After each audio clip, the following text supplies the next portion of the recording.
¿Listo? Bien. Bien, chicos, lo que yo quería estudiar con ustedes ahora es el contenido del mensaje del tercer ángel. Y yo les voy a pedir por favor de que ustedes vayan rapidito anotando, vayan rapidito buscando en la Biblia, ayúdense los unos a los otros si les cuesta buscar los textos en la Biblia, ¿sí? Les voy a pedir que hagamos silencio, cosa que yo no tenga que forzar tanto la garganta. Y bueno, comenzamos. El tema de esta noche se llama el contenido del mensaje del tercer ángel. Ustedes saben que en Apocalipsis capítulo 14, ¿sí? En Apocalipsis capítulo 14 está el triple mensaje angélico. No vamos a estudiar el mensaje del primer ángel ni el mensaje del segundo, sino solamente el mensaje del tercero. Nosotros hoy en día predicamos los tres mensajes juntos, los tres mensajes angélicos, pero el que más predicamos hoy en día es el mensaje del tercer ángel. Se los predica los tres juntos, pero el que subyace, el que más importancia tiene, es el mensaje del tercer ángel. Y como nosotros estamos estudiando profecías, chicos, yo les quiero leer una cita. Este es un libro de Elena de White, ¿no? Se llama La segunda venida y el cielo. Es un libro muy lindo, habla de todo cómo va a ser el cielo acá, tiene citas extraordinarias, hermanos. El libro se llama La segunda venida y el cielo. Y como nosotros estamos estudiando profecías, yo quería dejar en claro por qué estudiamos profecías, chicos. Traten de concentrarse. Hoy en día se está criticando a los hermanos que están estudiando profecías y se les está llamando alarmistas, fundamentalistas, fanáticos, personas que tratan de alterar el orden de la iglesia, personas que tratan de alterar el orden del mundo, ¿sí? Todos los hermanos que están estudiando profecías en todo el mundo se los critica de extremistas, de fanáticos, como personas que quieren asustar a la gente. Y nosotros no queremos asustar a la gente, solamente queremos mostrar lo que la profecía dice. Entonces, en esta noche estudiamos el mensaje del tercer ángel. Pero para hablar del mensaje del tercer ángel hay que hablar de muchas cosas. Solamente lo que yo voy a explicar en esta noche es un solo punto, que es el contenido del mensaje del tercer ángel. Porque muchos de ustedes conocen, todos los que son adventistas acá, conocen el triple mensaje angélico de Apocalipsis 14. Pero el que más subyace, el último que llega, es el mensaje del tercer ángel. Y yo les hago una pregunta. ¿Qué contenido tiene el mensaje del tercer ángel? Nadie sabe, o muy pocos saben. Yo he escuchado muchos sermones sobre el triple mensaje angélico o el mensaje del tercer ángel, y se habla 1 hora, 2 horas, pero no se le deja en claro qué es y qué contiene. Nosotros aquí vamos a dejar en claro qué contiene el mensaje del tercer ángel. Pero antes, en este libro que se llama La segunda venida de Cristo y el cielo, en la página 18, hermanos, en la página 18 dice lo siguiente, ¿sí?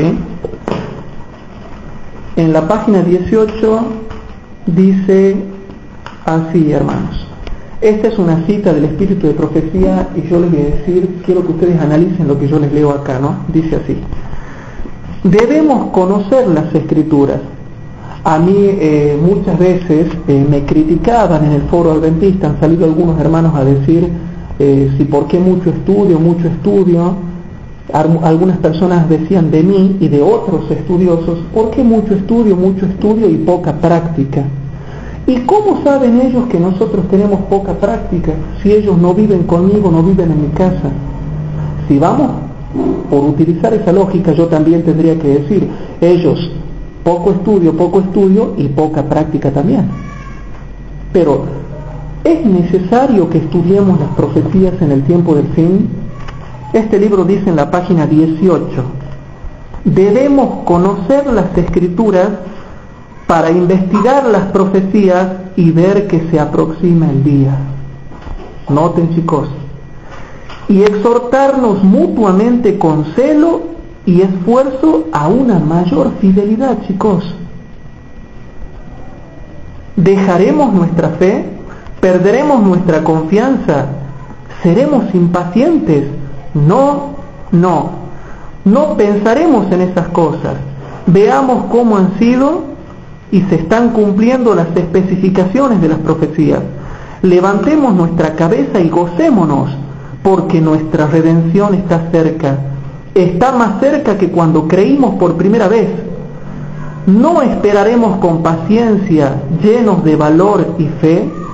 ¿No habrá un pueblo preparado para estar en pie en el día del conteo final? Entonces, chicos, ¿qué dice esta cita? Vuelvo a leer la primera parte. Debemos conocer las Escrituras para investigar las profecías y ver que se aproxima el día, y exhortarnos mutuamente con celo y esfuerzo a una mayor fidelidad. Chicos, nosotros tenemos que conocer las Escrituras, tenemos que conocer las profecías, porque dice que conociendo las Escrituras y conociendo las profecías, nos vamos a poder estimular los unos a los otros, exhortarnos los unos a los otros como hermanos a ser cada vez más fieles. Entonces, cuando un hermano dice que no hay que estudiar las Escrituras, que no hay que estudiar las profecías, que mucho estudio, poca práctica, es simplemente un dicho filosófico, es solamente un dicho por envidia. Aquí dice que debemos conocer las Escrituras, que debemos conocer las profecías, porque es la única manera que nosotros como hermanos nos apoyemos, estemos unidos y nos exhortemos mutuamente a una mayor fidelidad. Entonces, en el libro La Segunda Venida de Cristo y el Cielo, en la página 18, dice específicamente eso. Hoy en día, los que no estudian las profecías, hermanos, están completamente desorientados. No conocen el diagrama profético, no saben dónde están parados, no saben qué es lo que viene primero y qué es lo que viene segundo, qué es lo que viene tercero y qué es lo que viene después. Entonces, hermanos, tratemos nosotros de valorar las profecías. San Pablo dijo en Primera de Tesalonicenses, no menospreciéis las profecías, pero hoy en día hay muchos hermanos que menosprecian las profecías. Bien, chicos, ¿qué dice el mensaje del tercer ángel? Vamos a ir a Apocalipsis capítulo 14. En Apocalipsis capítulo 14, chicos, versículo 9 al 13. Apocalipsis capítulo 14, versículo 9 al 13. Dice así, chicos, presten atención. En Apocalipsis 14, versículo 9 hasta el 13, habla del mensaje del tercer ángel. ¿Y qué contiene? ¿Qué dice? ¿Qué significará? Porque si yo tengo que predicar el mensaje del tercer ángel, tengo que saber qué contiene, qué significa, porque se nos habla mucho de predicar el mensaje del tercer ángel y nadie sabe bien a ciencia cierta qué significa, qué contiene. Entonces leemos y dice así: y el tercer ángel lo siguió diciendo en alta voz: si alguno adora a la bestia y a su imagen y toma la señal en su frente o en su mano, este también beberá del vino de la ira de Dios, el cual está echado puro en el cáliz de su ira, y será atormentado con fuego y azufre delante de los santos ángeles y delante del Cordero. Y el humo de su tormento de ellos sube para siempre jamás.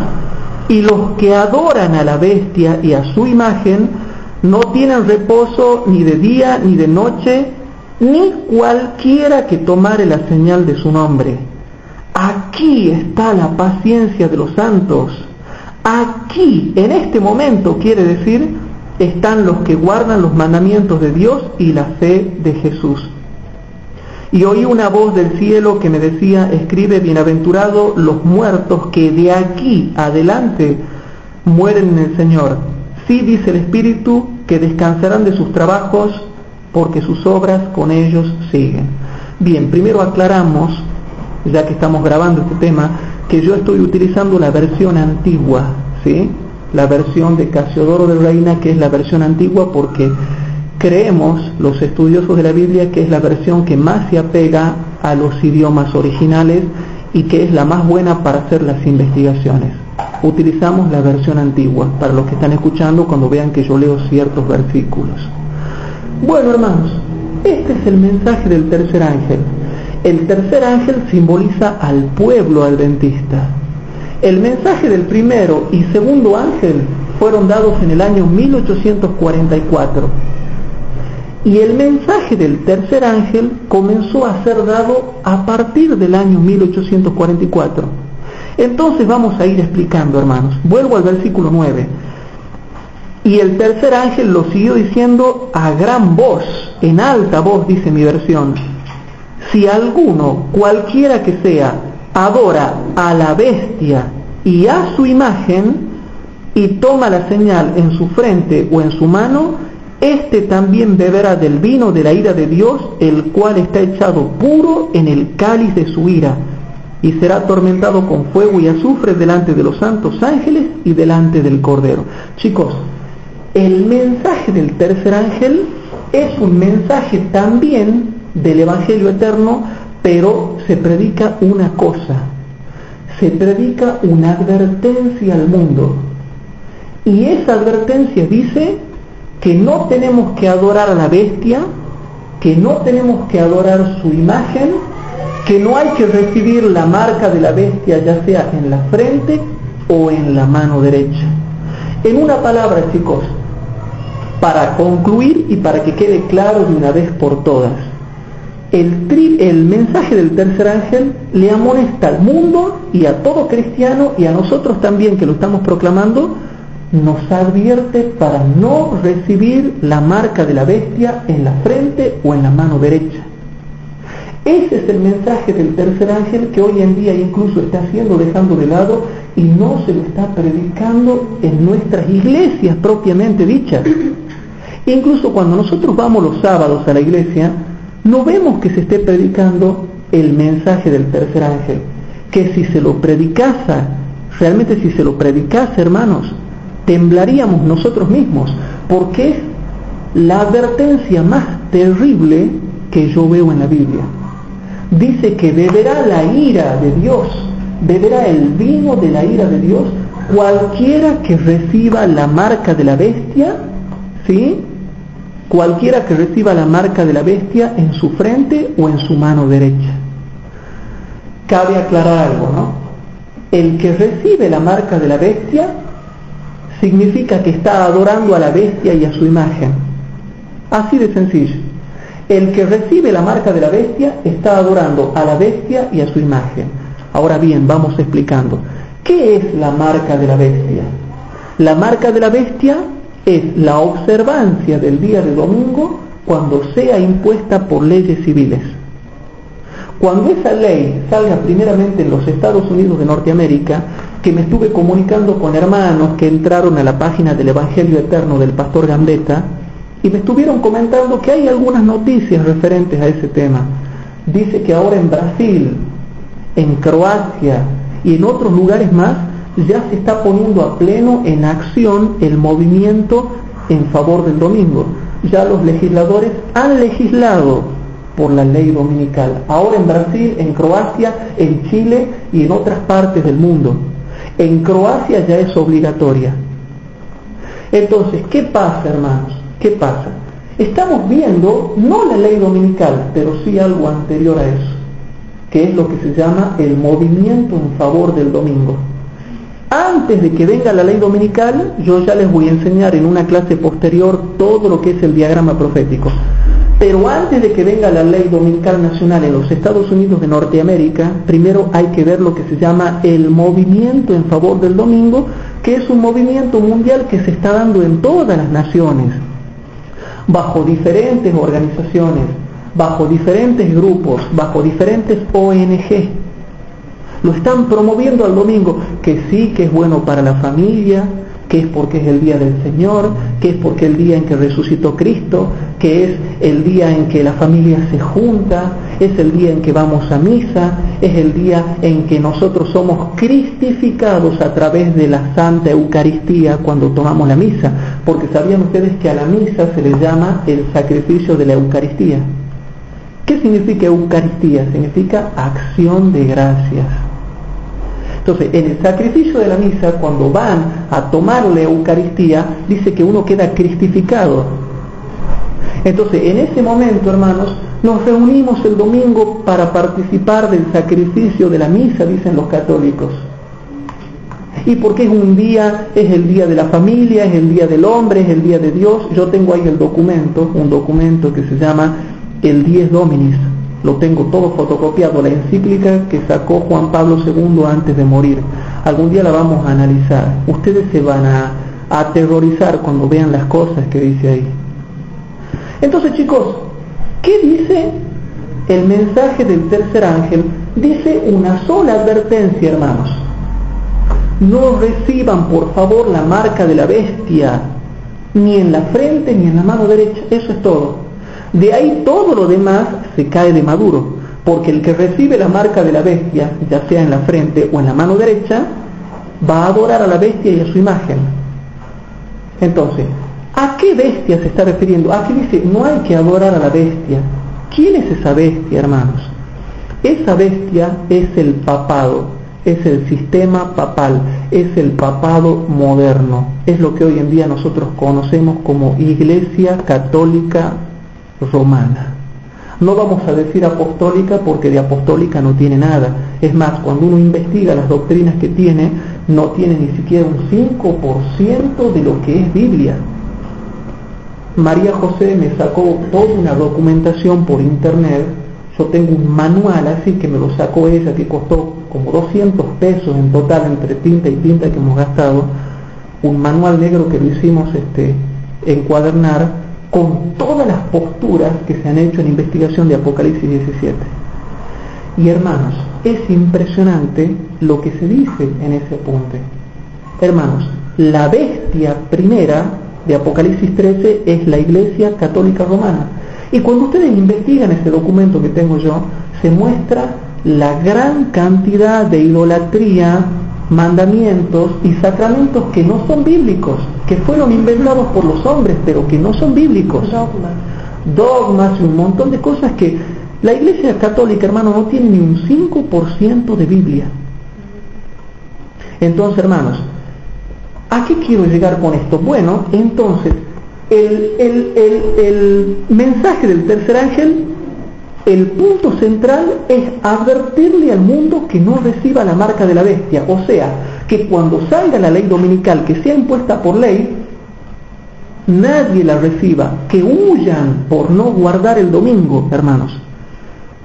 El sello de Dios es el día sábado y la marca de la bestia va a ser en el futuro la observancia del día de domingo cuando sea impuesta por ley.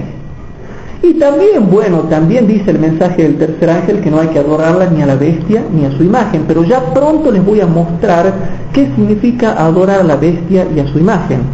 Para eso tienen que saber primeramente quién es la bestia y después quién es su imagen. ¿Sí? Bueno, ¿quién es la bestia, hermanos? Vamos a Apocalipsis 13. En Apocalipsis 13. En Apocalipsis capítulo 3, hermanos, no vamos a estudiar ahora todo esto, solamente esa manera de repaso que yo les doy esto para que ustedes conozcan.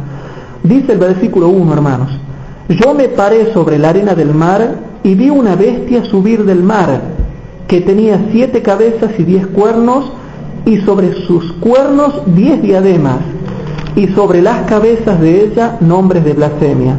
Esta bestia, hermanos, incluso desde los tiempos de Lutero, desde los tiempos de la Reforma Protestante, fue conocida como el papado.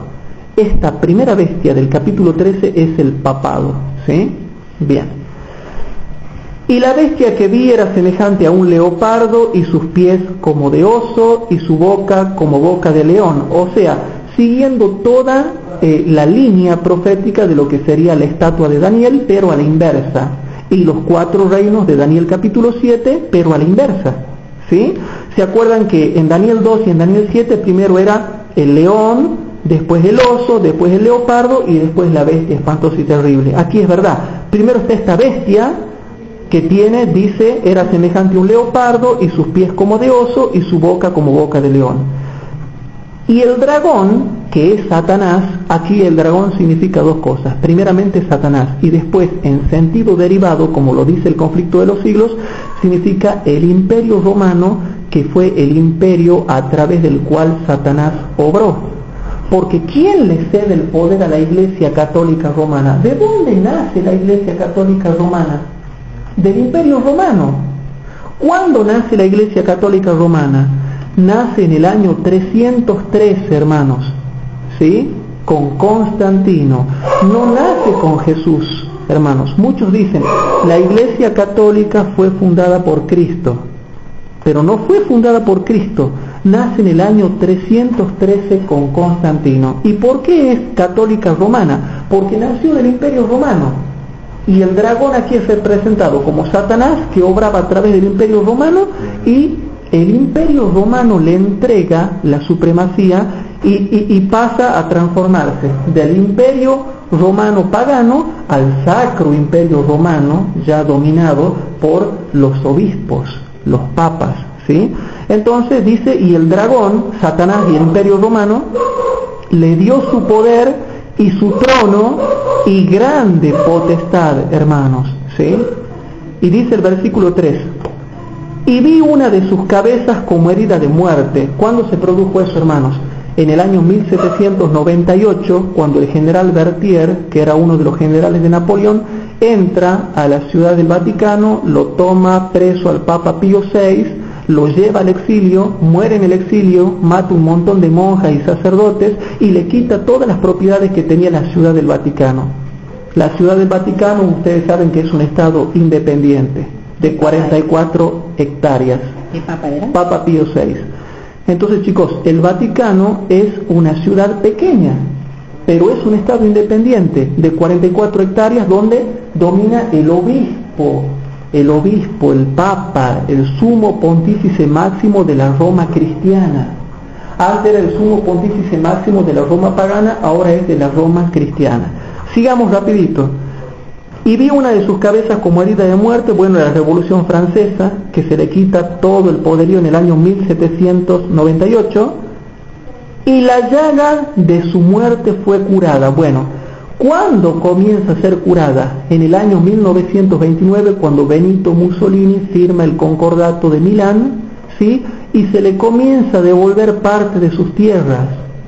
Desde ahí en adelante comienza a ser curada, pero todavía no se ha logrado curar completamente.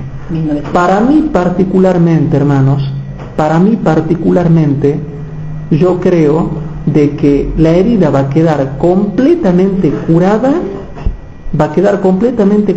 cuando salga la ley dominical. Ahí para mí, según lo que yo creo y según lo que yo estudio, ahí va a quedar completamente curada la herida de la bestia. Entonces, hermanos, dice el versículo 3, y la llaga de su muerte fue curada, y efectivamente, y se maravilló toda la tierra en pos de la bestia. Hermanos, ¿ha pasado eso ahora? No, nos hemos cansado de estudiar que esto todavía no ha pasado. Ahora, hermanos, les hago una pregunta. ¿Estamos preparados para cuando su herida sea completamente curada y toda la tierra se maraville en pos de la bestia, y justo nosotros los adventistas del séptimo día, que seamos minoría, no nos queramos maravillar en pos de la bestia? ¿Qué va a pasar cuando toda la tierra se maraville en pos de la bestia y nosotros no queramos? Entonces, cuando nosotros no nos queramos maravillar, va a venir la persecución. ¿Y cuándo se maravillará? Cuando salga la ley dominical. ¿Estamos preparados para ese evento del cual habla la última parte del versículo 3? Ahora bien, esta última parte del versículo 3 está explicada en todo el capítulo 13 en la segunda bestia. Cuidado, ¿no? Porque Apocalipsis 13 tiene avances y retrocesos, avances y retrocesos, avances y retrocesos. Por eso hay que estudiarlo con cuidado y no andar hablando cosas que no son. Versículo 4. Y adoraron al dragón, que había dado potestad a la bestia, y adoraron a la bestia. Hermanos, hoy en día todo el mundo está adorando a la bestia. No, porque la segunda bestia, cuando surge la segunda bestia, ella aclara que ella va a hacer que todos los moradores de la tierra adoren a la primera bestia. ¿Queda claro de una vez por todas que lo que se dice acá se explica en el periodo de la segunda bestia. Esto se explica en el periodo de la segunda bestia, y dice así: y adoraron al dragón que había dado potestad a la bestia, y adoraron a la bestia. Cuando dice acá, y adoraron a la bestia, eso está cuando leemos la segunda bestia, diciendo, ¿quién es semejante a la bestia y quién podrá luchar contra ella? ¿Por qué dice quién podrá luchar contra ella? Eso lo aclara el espíritu de profecía. Habrá un pueblo que podrá luchar contra la bestia. Habrá un pueblo, hermanos, que librará su última batalla contra la bestia, su imagen, su marca, su nombre y el número de su nombre. Habrá un pueblo, hermanos, y la última batalla, esa última lucha que se dará, hermanos, será cuando salga la ley dominical. Versículo número 5. Ahora aquí hace un retroceso, hermanos, y le fue dada boca que hablaba grandes cosas y blasfemias, y le fue dada potencia de obrar 42 meses. Esto se refiere a la historia pasada. Así siempre lo han enseñado nuestros pioneros adventistas. Versículo a los 1260 años, porque 42 meses son los 1260 años, desde el 538 después de Cristo hasta el 1798. O sea que 42 meses, 3 años y medio, 3 días y medio, tiempo si la mitad de un tiempo, 1260 días, 1260 años, 42 meses, todo lo mismo. Se refiere a los 1260 años en que dominó el papado en la Edad Media. Entonces, aquí está hablando del periodo en que iba a tener mayor supremacía en la Edad Media. Chicos, y dice ahora el versículo 6: y abrió su boca en blasfemias contra Dios para blasfemar de su nombre y de su tabernáculo y de los que moran en el cielo. Bueno, eso no es necesario que le explique, porque eso está en cualquier libro, incluso hasta en los libros que no son adventistas, que son evangélicos. Cuando ellos hacen un análisis de la Iglesia Católica, ustedes pueden ver todas las blasfemias y cosas que ha dado contra Cristo, contra el ministerio de Cristo en el cielo, contra la mediación de Cristo en el cielo. Yo no voy a perder 2 horas explicándole eso, porque eso es muy fácil. Eso lo pueden encontrar en cualquier libro, adventista o no adventista, que sea protestante y que hable de las abominaciones que cometió la Iglesia de Roma. Hermanos, dice el versículo 7: y le fue dado hacer guerra contra los santos y vencerlos. Esto se aplica a la Edad Media, hermanos, si ustedes hacen la estricta comparación de textos con Daniel 7:25. Dice: y también le fue dado potencia sobre toda tribu y pueblo y lengua y nación. Y todos los que moran en la tierra le adoraron. Este versículo todavía no se ha cumplido, se va a cumplir dentro de muy pronto. Cuyos nombres no están escritos en el libro de la vida del Cordero, el cual fue muerto desde el principio del mundo. Cuando dice que toda la tierra se maravillará en pos de la bestia, todo eso está explicado en el mismo capítulo 13, pero ya en la segunda bestia. Porque la segunda bestia es la que se encarga de que se adore a la primera bestia. La primera bestia es la Iglesia Católica. La segunda bestia, ¿quién es? Es el protestantismo apóstata. Entonces, hermanos, rapidito volvamos. Apocalipsis capítulo 14. Los vuelvo de nuevo, vamos a ver muchos versículos para que quede claro, y no importa que caigamos en la redundancia, pero a veces es necesario. Apocalipsis 14, versículo 9. Y el tercer ángel lo siguió diciendo en alta voz: si alguno adora a la bestia, o sea, a la Iglesia Católica, y a su imagen, ¿qué es la imagen de la bestia, hermanos? ¿Qué es la imagen de la bestia? Bueno, ¿qué es la imagen de la bestia? Bueno, ya saben que la bestia es la Iglesia Católica. Bueno, ¿qué es la imagen de la bestia? Entonces vamos a leer una cita del Conflicto de los Siglos, hermanos, para ver qué cosa es la imagen de la bestia. Hermanos, leemos Conflicto de los Siglos, página 496. Conflicto de los Siglos, página 496. Y dice así, hermanos, dice clarito. Ustedes dirán, bueno, la bestia ya sabemos que es la Iglesia Católica, pero ¿qué es la imagen de la bestia? Cosa que yo no la adore. Quiero saber qué es la imagen de la bestia para que yo no la adore. Bueno, dice así: diciendo a los que habitan sobre la tierra que hagan una imagen de la bestia. Aquí tenemos presentada a las claras una forma de gobierno. Una forma de gobierno en la cual el poder legislativo descansa en el pueblo, y ello prueba que los Estados Unidos de Norteamérica constituyen la nación señalada por la profecía. O sea, está hablando de la segunda bestia, que es la que se hace que se haga una imagen de la primera bestia. Chicos, escuchen. Pero, ¿qué es la imagen de la bestia? ¿Y cómo se la formará? Hermanos, estudien el espíritu de profecía. Está hecho para chiquitos. Está hecho así para chiquitos.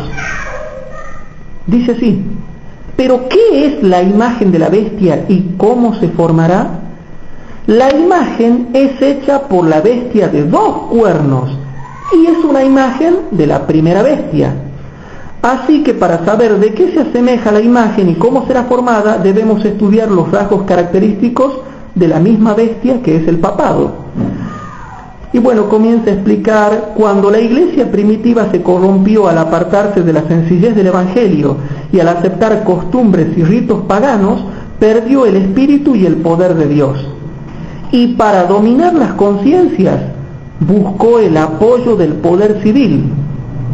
El resultado fue el papado, es decir, una iglesia que dominaba el poder del Estado y se servía de él para promover sus propios fines y especialmente para extirpar la herejía.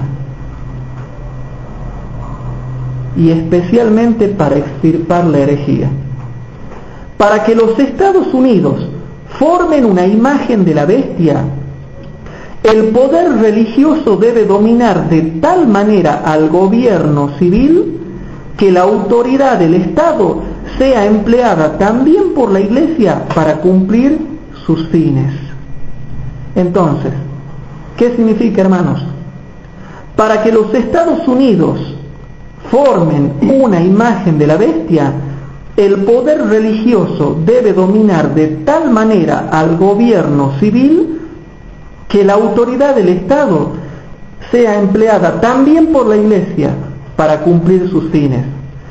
Siempre que la Iglesia alcanzó el poder civil, lo empleó para castigar, noten, lo empleó para castigar a los que no admitían todas sus doctrinas.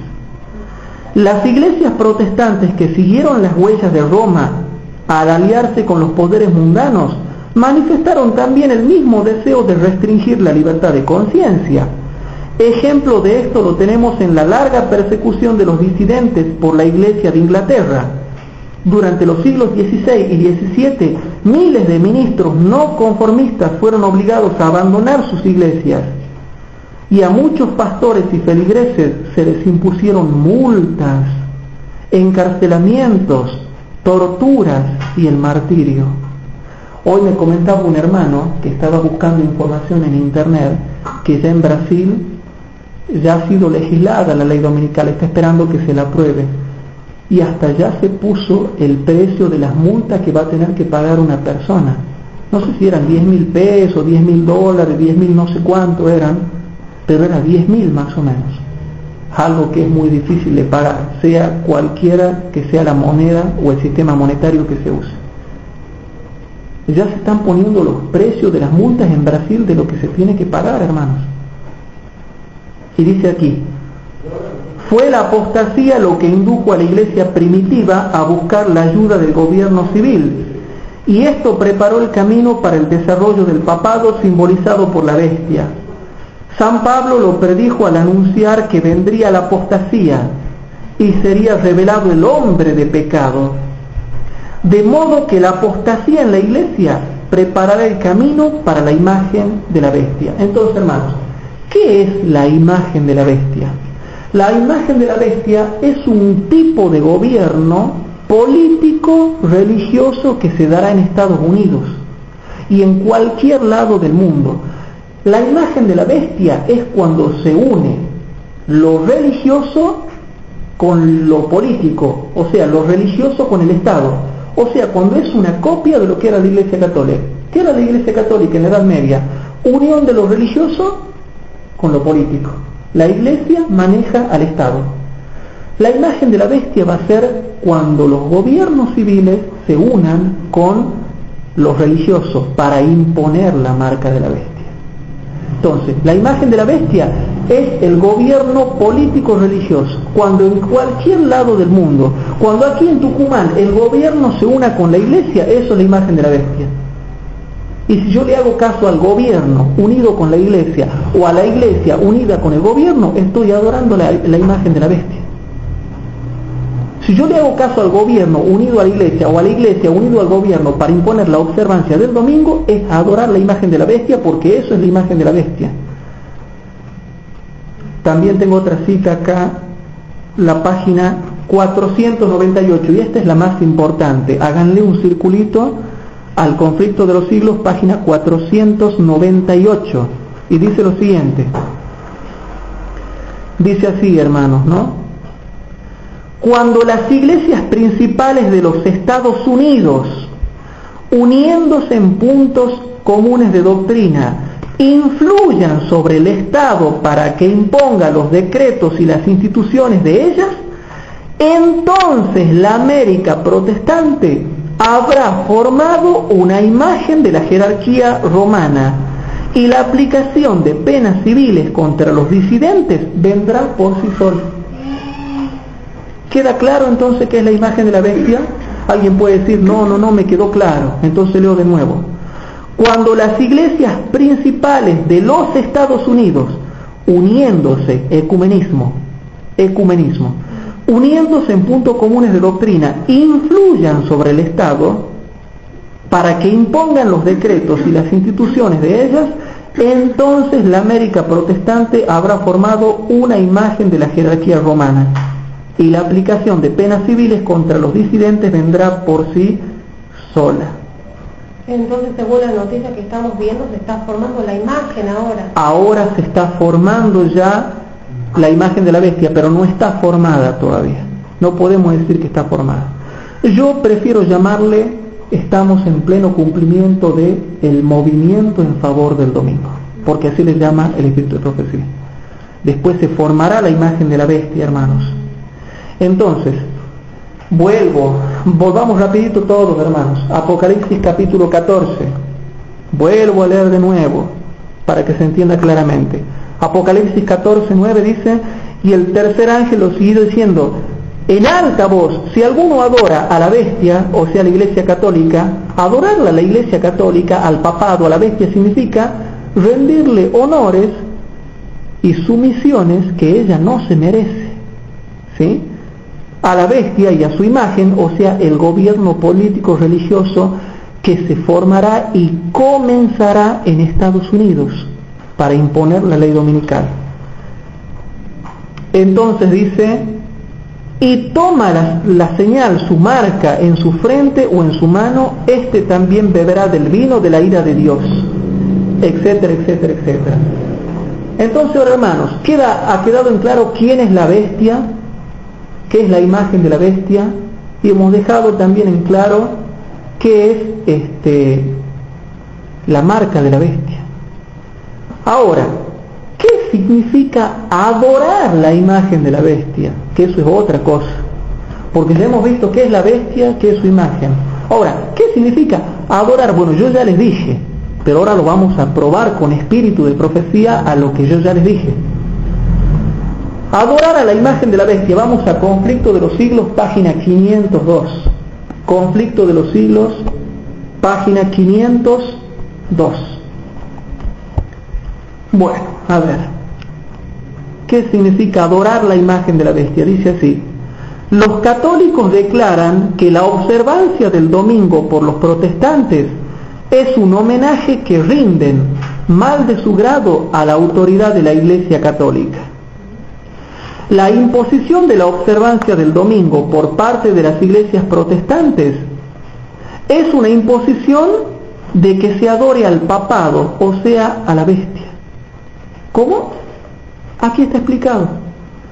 La imposición de la observancia del domingo por parte de las iglesias protestantes es una imposición de que se adore al papado, o sea, a la bestia. O sea, ¿cuándo se le adora a la bestia? ¿Cuándo se le adora al papado? Cuando se impone la observancia del domingo, ¿sí? Y si yo guardo el domingo, tengo la marca de la bestia. Y al estar teniendo la marca de la bestia, estoy adorando al papado. ¿Queda claro? Más sencillo, imposible. Vuelvo a leer.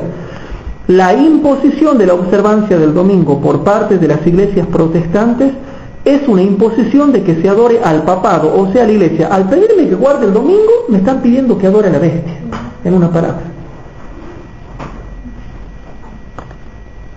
Dice así, chicos: los que, comprendiendo las exigencias del cuarto mandamiento, prefieren observar el falso día de reposo en lugar del verdadero, rinden así homenaje a aquel poder, el único que ordenó su observancia.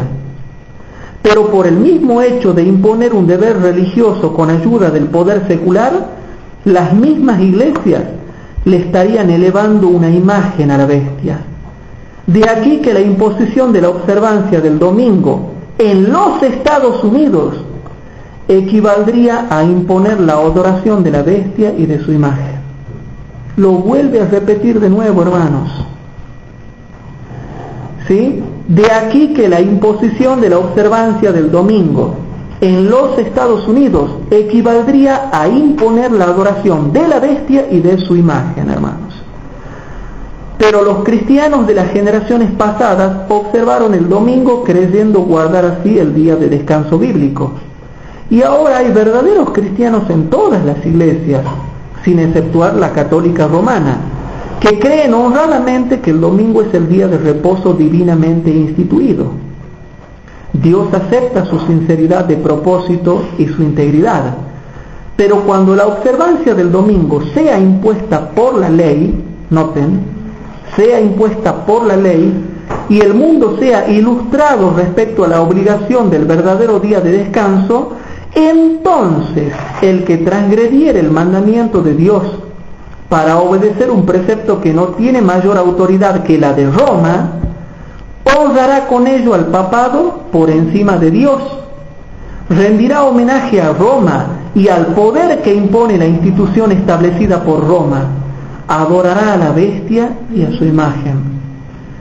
Cuando los hombres rechacen entonces la institución que Dios declaró ser el signo de su autoridad y honren en su lugar lo que Roma escogió como el signo de su supremacía, ellos aceptarán de hecho el signo de sumisión a Roma, la marca de la bestia.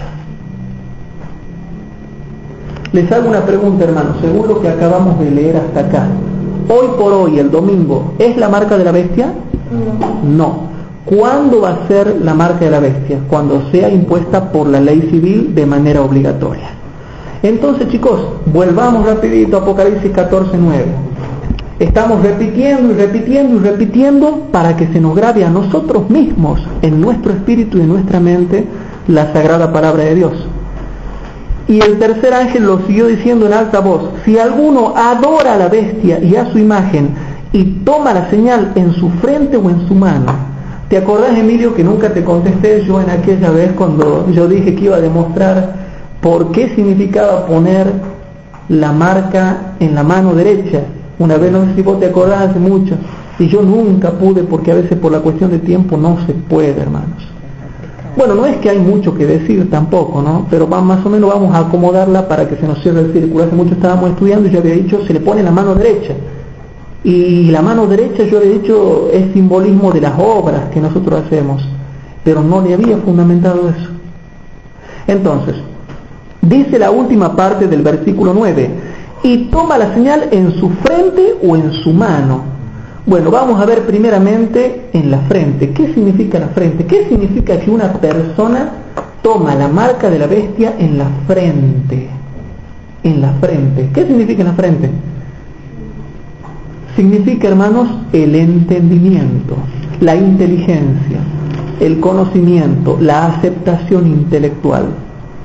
Hay gente, hermanos, que le va a creer a la bestia le va a creer a Satanás, al Estado y a la Iglesia, y va a quedar convencido por más que uno le muestre con Biblia, ellos van a decir, no, para mí en mi mente, en mi frente, para mí es así, para mí es el domingo. Entonces lo aceptan en el entendimiento. Bueno, pero para que cuando ustedes den estudio bíblico vamos a ver rapidito si la frente es el entendimiento. Vamos rapidito, hermanos. Isaías 48, versículo 1 al 4. Isaías capítulo 48, versículo 1 al 4. ¿Qué es la frente según la Biblia? Isaías 48, versículo 1 al 4. Vamos rapidito. Isaías capítulo 48, versículo 1 al 4 dice así: oíd esto, casa de Jacob, le está hablando al pueblo de Dios, que os llamáis del nombre de Israel, los que salieron de las aguas de Judá, los que juran en el nombre de Jehová y hacen memoria del Dios de Israel, mas no en verdad ni en justicia, porque de la santa ciudad se nombran, yo soy de Jerusalén, decían ellos, y en el Dios de Israel confían, su nombre, Jehová de los ejércitos.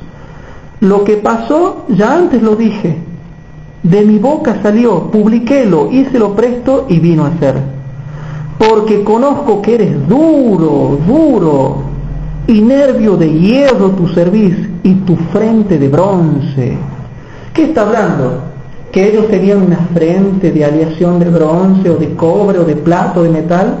¿Qué significaba? Que los israelitas, toda la frente de ellos agarraban un brillo de metal y se pasaban así, y quedaba brilloso y tenían una plancha de metal acá arriba. No, se entiende, dice, cuando uno dice qué duro que son de cerviz, qué duro que son de frente, ustedes son un pueblo duro de frente. ¿Qué le está queriendo decir? ¿Que tenían la frente dura? ¿El lóbulo frontal acá era duro? No, hermanos, significa que el entendimiento eran duros de entendimiento. ¿Qué pasa cuando por ahí uno le explica a un católico, le dice, mira, no tienes que hacer esto porque el primer mandamiento lo prohíbe, o el segundo mandamiento lo prohíbe, o el cuarto, y eso, no, pero para mí la iglesia católica es la iglesia católica porque el padre y el cura y el padre me ha dicho, y yo hablé con el padre, y son duros de frente, duros, hermanos. Así también era el pueblo de Israel. Al decir que están siendo duros de frente, eran duros de entendimiento, duros para entender. Entonces, cuando dice que se le aplica la marca de la bestia en la frente, significa que no son duros para aceptar la marca de la bestia en la frente.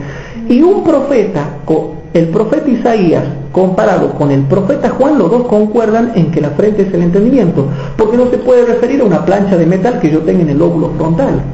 Es el entendimiento, gente dura. Hermanos, no seamos duros. Pero qué triste que es, ¿no? Que hay gente que es dura de frente para aceptar la ley de Dios, pero es blandita de entendimiento para aceptar la marca de la bestia en la frente. Sigamos leyendo un poquito más. Jeremías 3, 1 al 3. Jeremías 3, 1 al 3. Jeremías capítulo 3, versículo 1 al 3 dice lo siguiente. Dicen, si alguno dejare su mujer, y yéndose ésta de él, y se juntare a otro hombre, ¿volverá a ella más? ¿No será tal tierra del todo amancillada? Tú pues has fornicado con muchos amigos, mas vuélvete a mí, dijo Jehová. Alza tus ojos a los altos, y ve en qué lugar no te hayas publicado. Para ellos te sentabas en los caminos, como árabe en el desierto, y con tus fornicaciones y con tu malicia has contaminado la tierra. Por esta causa las aguas han sido detenidas y faltó la lluvia de la tarde, y has tenido frente de mala mujer, ni quisiste tener vergüenza. Has tenido un entendimiento duro, un entendimiento pervertido, una frente pervertida, una inteligencia pervertida. Has tenido el entendimiento poco juicioso de una prostituta, de una mala mujer, de una mala persona. Ese es el entendimiento y la frente que están teniendo ustedes, le dice Jehová a su pueblo. Entendimiento de mala mujer. Por eso es que en Apocalipsis 17, y eso lo vamos a estudiar con profundidad en alguna otra clase, dice, y en su frente escrito, misterio, Babilonia la grande, la madre de las rameras y de las abominaciones de la tierra. ¿Por qué en la frente? En el entendimiento. Pero eso lo vamos a ver después. ¿Y por qué en la frente? Porque en la frente es el lugar más visible también. Y aparte representa la mente, hermanos. El pueblo de Israel llegaba un momento en que tenía frente de mala mujer. Un entendimiento pervertido, un entendimiento poco juicioso, un entendimiento donde había solamente pensamientos de idolatría, lascivia y pecado. Has tenido frente de mala mujer. Yo me pregunto, cuando yo me refiero a una prostituta, o sea, a una de esas señoritas que nosotros vemos que por ahí van caminando en la noche, ¿sí?, muy provocativas, ¿qué tipo de entendimiento tendrán esas mujeres? ¿Qué tendrán en su frente, en su mente, en su cerebro? Fornicación, adulterio, traición, engaño, lascivia, lujuria, deseo, pasiones desordenadas. Bueno, así el pueblo de Israel, cuando se andaba portando mal y transgredía toda la ley de Dios, tenía frente de mala mujer. Frente, el entendimiento. Sigamos leyendo. Hermanos, vamos a ver Deuteronomio 6:8, rapidito. Deuteronomio 6:8. Viendo ya para el otro extremo, ahora nos pasamos al otro lado. Deuteronomio capítulo 6, versículo 8. Deuteronomio capítulo 6, versículo 8, vamos rapidito porque el tiempo avanza, chicos. Dice lo siguiente: hablando, hermanos, de la ley de Dios y de los mandamientos de Dios y de las palabras de Dios, dice el versículo 6 y después el 8, para que entiendan el contexto. Y estas palabras que yo te mando hoy estarán sobre tu corazón, pero también esas palabras, dice el versículo 8, y has de atarlas por señal en tu mano y estarán por frontales entre tus ojos. Bueno, aquí está hablando, hermano, en sentido profundo, que tenían que en la mano hacer obras con las manos, obra en la ley, y aténsela a esas palabras como frontales entre sus ojos, en la frente. ¿Y saben lo que hacían los judíos, hermanos? Crearon lo que se llamaba las filacterías. Habían hecho así unas cajas y ponían versículos adentro escritos en papel y se los ataban acá en la frente y andaban así. Por eso Cristo los retó y dice, ustedes, dice que agrandan las filacterías y los bordes de los mantos. Eso no había que hacer. Cuando aquí estaba diciendo, significa obren con las manos y tengan en la mente mis palabras, mi ley. Pero no, ellos entendían, habían hecho una caja así que se llamaba filactería, ponían un montón de versículos adentro, párrafos de las Sagradas Escrituras, y se la ataban y andaban por la calle así en forma ridícula con una caja atada en la frente. Hermanos, dice que ahora la palabra de Dios tenemos que ponerla en la frente, frontales, frente, en medio de los ojos. ¿Qué significa? En tu entendimiento, en tu mente, átalas. Chicos, Deuteronomio 11:18, rapidito. Deuteronomio capítulo 11, versículo 18. En Deuteronomio capítulo 11, versículo 18 dice lo siguiente: Por tanto, pondréis estas mis palabras en vuestro corazón y en vuestra alma, y las ataréis por señal en vuestra mano y serán por frontales entre vuestros ojos. Entonces se entiende que es simbólico, porque yo no puedo atarme una caja acá, porque eso ya no queda en el frente del ojo, sino arriba de los ojos, y encima ocupando toda la cabeza. Pero aquí dice entre tus ojos. ¿Se entiende, chicos, que la frente significa el entendimiento? Bueno, muchos católicos hoy en día muy fácilmente, y el mundo fácilmente, va a recibir la señal en su frente, porque por no estudiar la Biblia, por no haber aceptado el amor de la verdad, Dios les enviará espíritu de error, aceptarán la mentira y fácilmente en su frente se les va a grabar lo que diga el sacerdote, lo que digan los ministros de la religión católica, y rápidamente, no, yo no quiero leer nada de Biblia, ni nada de revistas, ni de folletos adventistas. Para mí, en mi mente, en mi frente, queda claro que el día de domingo es el día que hay cuerdas. No me expliques nada, por favor. Entonces ya lo recibe en la frente.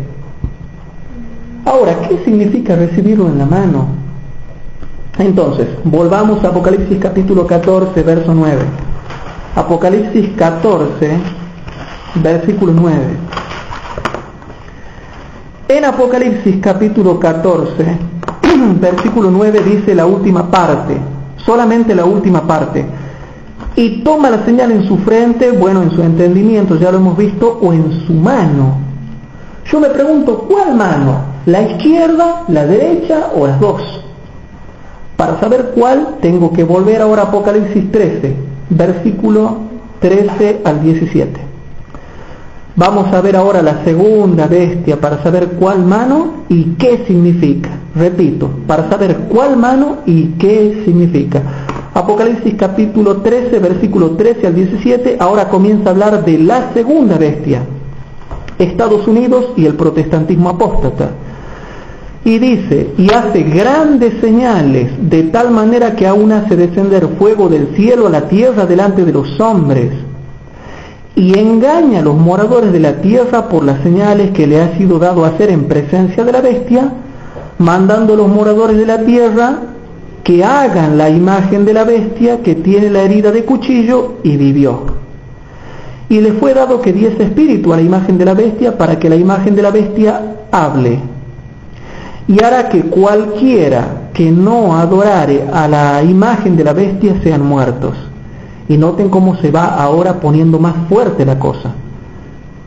Y hacía que a todos, los pequeños y grandes, ricos y pobres, siervos, libres y siervos, se pusiese una marca en su mano derecha. Entonces, ¿cuál era? ¿La izquierda, la derecha o las dos? La mano derecha. Apocalipsis 14:9 dice en su mano, pero aquí hago la comparación de textos y me dice su mano derecha o en sus frentes. Y que ninguno, cuando llegue el versículo 17, chicos, yo les pido paciencia en esta noche porque ya les voy a explicar algunas cositas de acá, ¿no? Pero ¿se imaginan, hermanos queridos, qué vamos a hacer cuando llegue el versículo 17, hermanos? Y no podamos ni comprar ni vender. Enseguida les voy a explicar algo terrible, hermanos. Pronto les voy a explicar qué va a pasar con los cristianos pispiretas, los cristianos fifí, los cristianos delicados. ¿Qué pasa con el cristiano mimado, consentido, que nunca soportó el hambre, el frío, el calor, la pobreza, la miseria, los malos olores, la suciedad? ¿Qué va a pasar con ellos? ¿Sabe lo que es estar en un calabozo sucio, maloliente, etcétera, etcétera?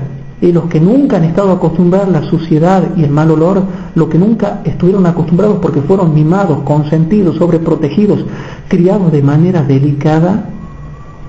Hermanos, no seamos de esa forma porque yo enseguida les voy a mostrar algo interesante con respecto a eso. Pero primero leemos el versículo 17.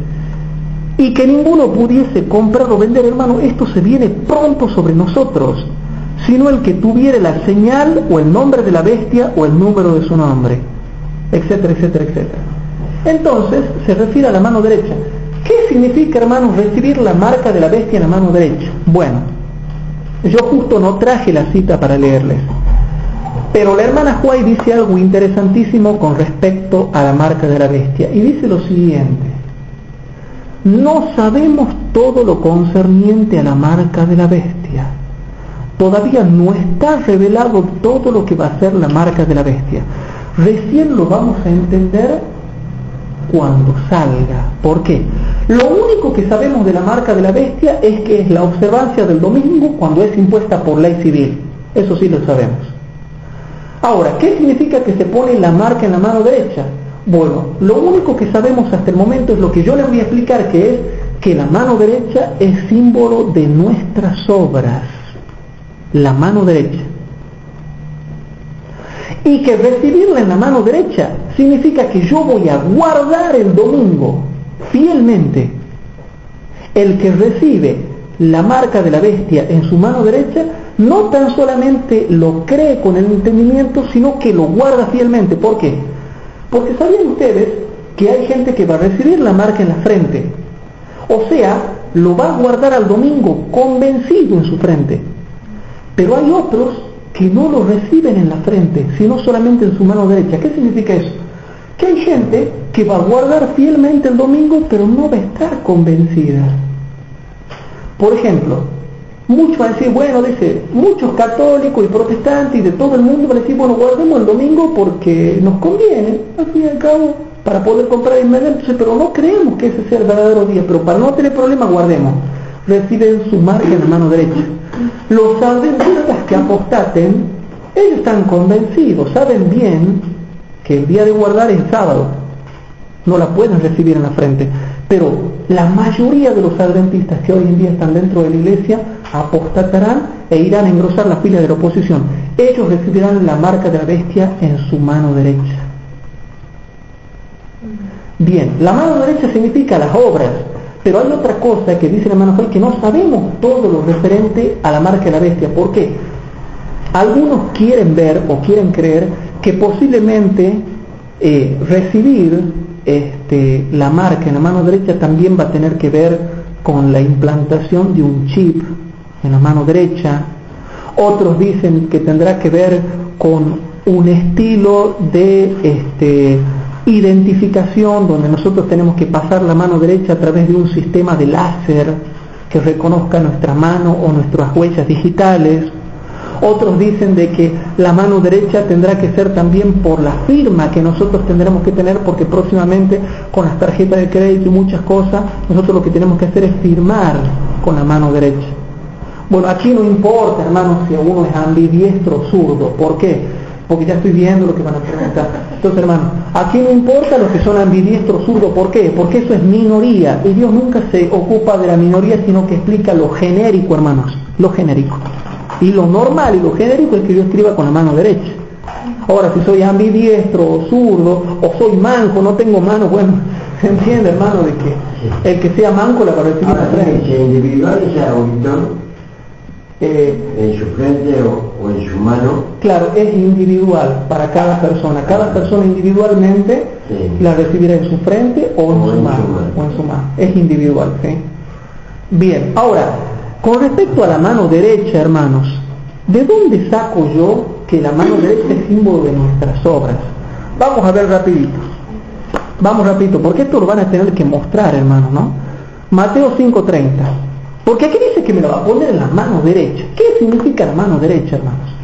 Mateo capítulo 5, versículo 30, para no andar con muchas vueltas. Ustedes, como buenos instructores bíblicos que son, tienen que ir al punto y no den vueltas. Yo por ahí escucho predicadores, ¿no? Sermones que están media hora, una hora y media, 2 horas, pero no presentan versículos. Se la pasan haciendo deducciones y razonamientos, que no están mal, hermano, pero la gente quiere que yo le muestre versículos. Mateo 5:30, rapidito, hermanos. En Mateo 5:30 dice lo siguiente. Dice así, hermanos. Y si tu mano derecha te fuere ocasión de caer, córtala y échala de ti, que mejor te es que se te pierda uno de tus miembros y que no todo tu cuerpo sea echado en el infierno. ¿A qué se refiere la mano derecha? Porque yo puedo decir, bueno, Señor, pero yo peco con la izquierda. No, hermano, se está entendiendo. La mano derecha, hermano, es la mano diestra, la que más útil es para realizar todo tipo de obras. La que va al frente, la que va en primacía, la que va primero, ¿sí? La mano derecha es símbolo de obras. Y aquí me está diciendo, si tu mano derecha te sirve para pecar, para tocar lo que no tienes que tocar, para meter tu mano donde no la tienes que meter, mejor córtala. ¿Por qué habla de la mano derecha? Porque es símbolo de nuestras obras, ya sea las buenas o las malas. Las buenas o las malas. Y si yo recibo, hermanos, la marca de la bestia en mi mano derecha, significa que estoy guardando el domingo, aunque no esté convencido, pero lo guardo porque fielmente lo tengo que guardar por conveniencia o por miedo. Pero no la recibo en la frente, la recibo en la mano. Símbolo de nuestras obras, hermano. ¿Queda claro? ¿Queda claro? Bueno, a ver, si no queda claro, leamos otro texto. Mateo capítulo 6. Mateo capítulo 6, hermanos, dice el versículo número 1 al 3. Mateo capítulo 6, versículo 1 al 3, rapidito, hermanos. Mirad que no hagáis vuestras justicias delante de los hombres para ser vistos de ellos. De otra manera no tendréis merced de vuestro Padre que está en los cielos. Cuando pues haces limosnas, no hagas tocar trompeta delante de ti como hacen los hipócritas en las sinagogas y en las plazas para ser estimados de los hombres. De cierto os digo que ya tienen su recompensa. Mas cuando tú haces limosnas, hermanos, hacer una limosna es hacer una obra. Hacer una limosna es hacer una obra. Mas cuando tú haces limosna, no sepa tu izquierda lo que hace tu derecha. Lo que hace tu derecha. La mano derecha, hermanos, es el símbolo de nuestras obras. Se va aclarando un poquito, hermano, lo que significa. Está hablando de las buenas obras que hacemos.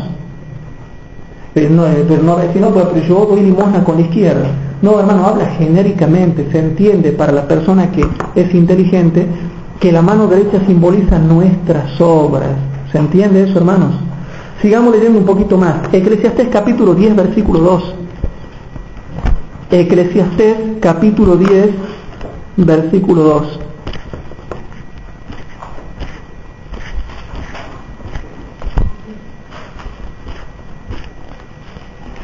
En Eclesiastés capítulo 10, versículo 2.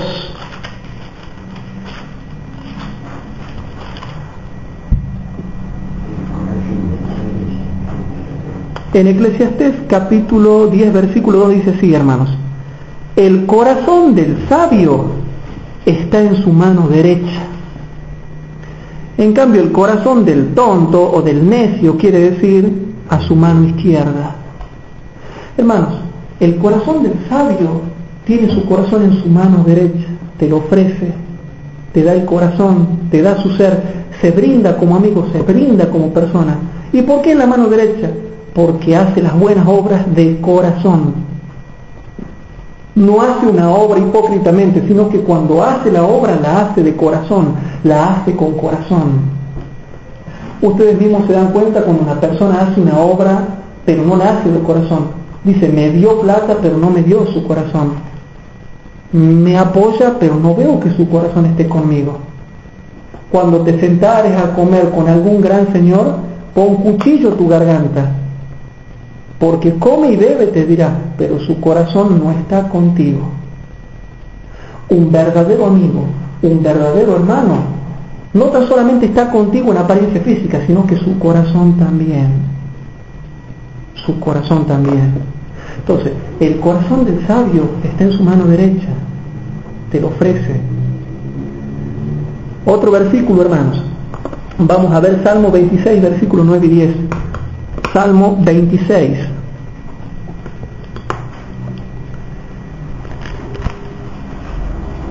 Salmo 26, versículo 9 y 10. En el Salmo 26, hermanos, versículos 9 y 10 dice lo siguiente, ¿lo tienen? Salmo 26, versículos 9 y 10 dice lo siguiente, hermanos: no juntes con los pecadores mi alma, le está orando el salmista a su Dios, ni con los hombres de sangre mi vida. Y yo pregunto, ¿por qué le pedía eso el salmista a Dios? ¿Por qué? Y explica el versículo 10: en cuyas manos, en las dos, está el mal, y su diestra está llena de sobornos. La mano derecha, hermanos, es símbolo de las obras. Entonces, si yo recibo la marca de la bestia en mi mano derecha, significa que guardo fielmente el domingo, aunque no lo tenga en la frente, aunque no esté convencido de ello, pero por conveniencia, por miedo, por tradición, porque mi familia es católica, porque mi novia es católica, porque mi novio es católico, porque mi papá es católico, porque me conviene, porque no quiero tener problema con nadie, guardo el domingo. Mano derecha es símbolo de las obras. Entonces, hermanos, resumimos acá nomás, no le voy a mostrar muchos versículos. Con eso ya es suficiente al buen entendedor. Pero como esto va a quedar grabado, yo le doy la síntesis nomás. La frente, para buscar lo que simboliza la frente, por favor no me pidan que les repita los versículos, después les paso las hojas, ¿sí? Lo voy a repetir solamente para que quede grabado. Para ver lo que simboliza la frente, van a Isaías 48, 1 al 4, Jeremías capítulo 3, versículo 1 al 3, Ezequiel capítulo 3, versículo 7 al 9, Deuteronomio capítulo 6, versículo 8, Deuteronomio capítulo 11, versículo 18 y Romanos capítulo 7, versículo 25. ¿Se acuerdan de Romanos 7, 25? Porque que dice yo, porque con la mente sirvo a la ley de Dios. Eso significaba escribir la palabra en sus frontales, entre sus ojos.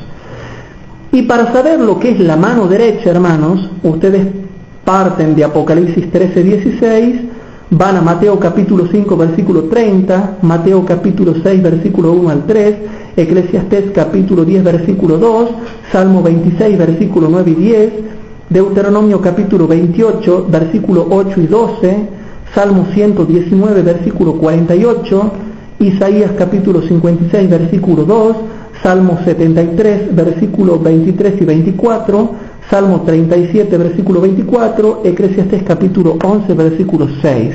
Ahora, no siempre se nombra como mano derecha, a veces simplemente dice mano, pero se entiende que cuando dice solamente mano se está refiriendo a la derecha, ¿sí? Entonces, hermanos, ¿queda claro, hermanos? Entonces, con respecto a recibir la marca en la mano derecha, es lo único que sabemos. Sabemos dos cosas con respecto a la marca de la bestia. Que la marca de la bestia es la observancia del domingo impuesta bajo leyes legislativas, judiciales, civiles, gubernamentales, etc. Y que la mano derecha significa guardarlo, aunque no esté convencido, pero guardarlo fielmente.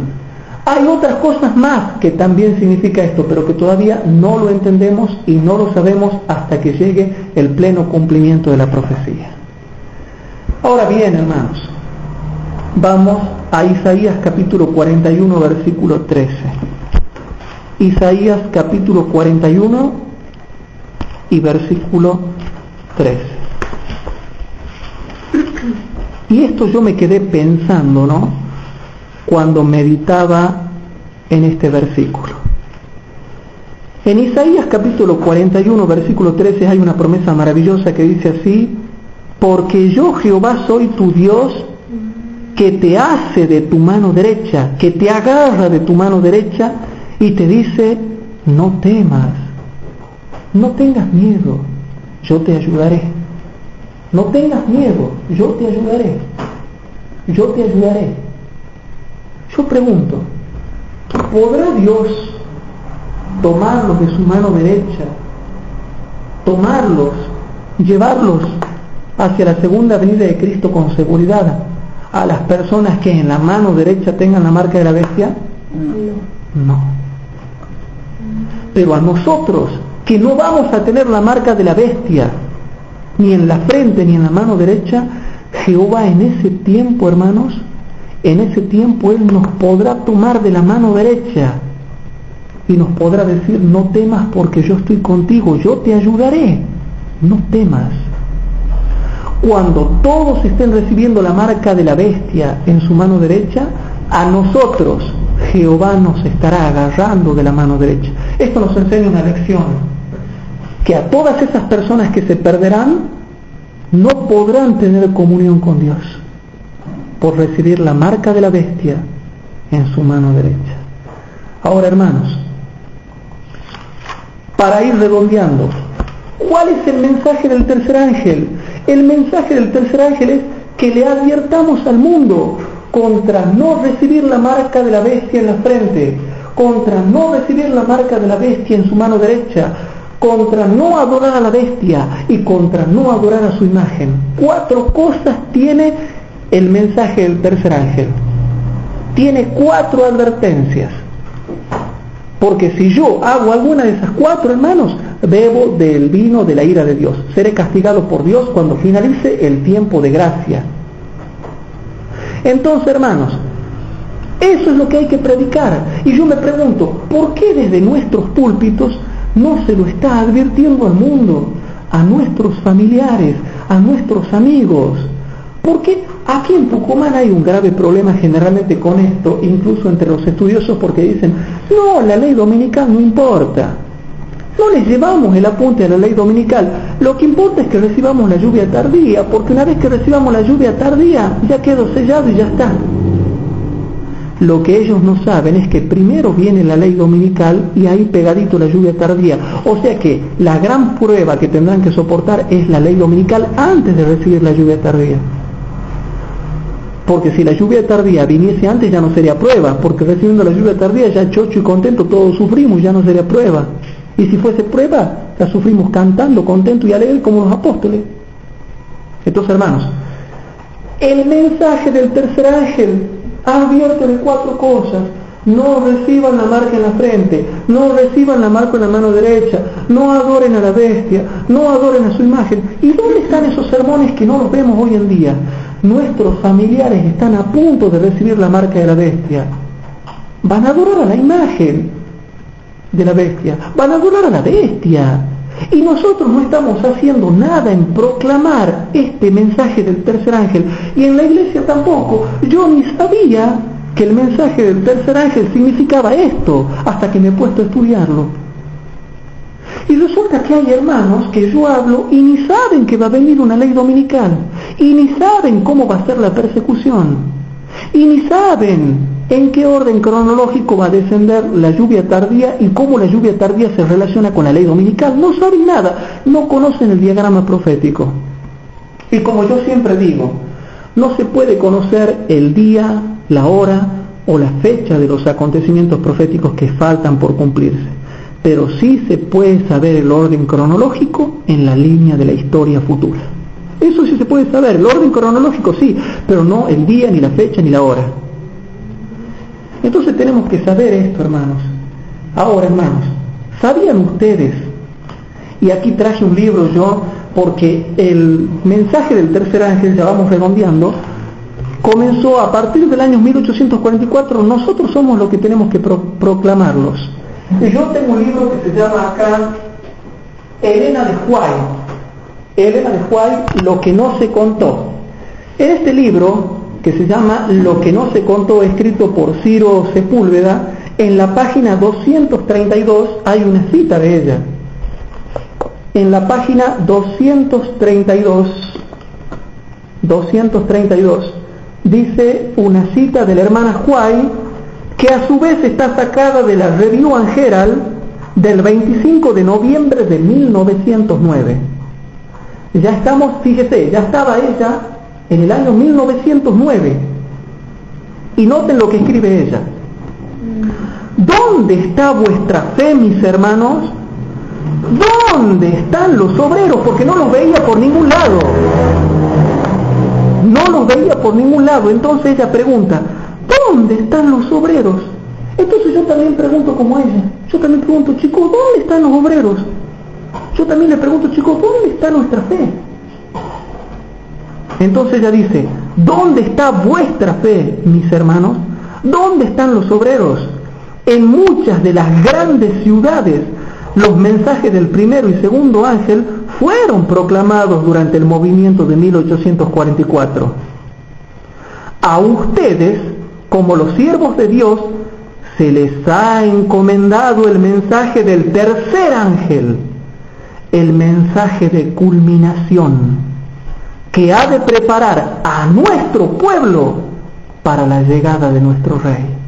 Hermanos, el mensaje del tercer ángel es un mensaje de preparación para nosotros, porque nosotros también tenemos que cuidarnos de no recibir la marca de la bestia en la frente o en la mano, porque en el tiempo del fin, cuando las papas quemen, la mayoría de los adventistas se mueren de miedo y se van de la iglesia. La mayoría, dice Beto, de los últimos días nos abandonarán e irán a engrosar las filas de la oposición. Y ahora, hermanos, presten atención a esto. ¿Se acuerdan de que yo les iba a leer? En Primeros Escritos, página 254, hermanos, ¿saben? Es fascinante el mensaje del tercer ángel cuando uno lo estudia en profundidad. ¿Saben por qué? Porque el mensaje del tercer ángel ya te profetiza todo lo que va a pasar en el futuro. En la profundidad del mensaje del tercer ángel, ya en esos pocos versículos del 9 al 13, ya tenemos toda la historia futura. Por eso es poderoso, es fascinante el mensaje del tercer ángel. Yo les pido a ustedes que lo vuelvan a estudiar, que lo vuelvan a releer, que lo profundicen. Van a ver que todo el futuro de nuestra iglesia y del mundo, ya sea que acepte o no este mensaje, está profetizado allí. Eso es lo que nos espera. Y en Primeros Escritos, página... y esto era lo que le quería decir. El mensaje del tercer ángel, hermanos, nos prepara para la última batalla que pronto tendremos que librar. A mí me ha fascinado, yo he saltado en una pata, hermanos, perdonen que hable así, ¿no? Cuando he descubierto esta cita el otro día. Tenía ganas de saltar de alegría, y en la página 254, Primeros Escritos, página 254, para mí, hermanos, esto fue impresionante lo que yo descubrí en el espíritu de profecía. Y dice lo siguiente, hermanos. Habla la hermana Huay y dice: cuando cesó el ministerio de Jesús en el lugar santo, hermano, ¿cuándo cesó el ministerio de Jesús en el santuario celestial, en el lugar santo? Exactamente, el 22 de octubre del año 1844, en la estación de otoño. Noten. Cuando cesó el ministerio de Jesús en el lugar santo y pasó él al Santísimo para estar de pie delante del arca que contenía la ley de Dios, envió otro poderoso ángel con un tercer mensaje para el mundo. O sea que desde el 22 de octubre de 1844 en adelante, Dios manda el mensaje del tercer ángel, que es la última amonestación para el mundo.